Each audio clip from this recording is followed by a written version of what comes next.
Automatsko lijepljenje trake oko stroja poboljšava kvalitetu limenki i brtvila trakom kako bi se osigurao rok trajanja hrane.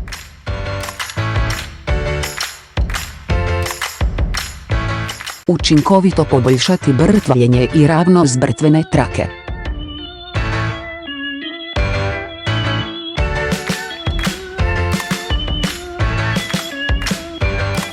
Oprema je namijenjena za omatanje brtvljenja traka, a za brtvljenje konzervi hrane.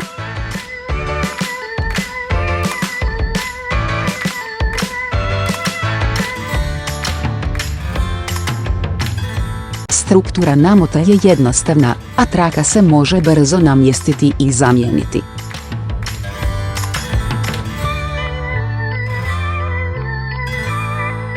Usvaja PLC upravljački sustav i rad sučelja dodirnog zaslona, što je jednostavno i lako za korištenje.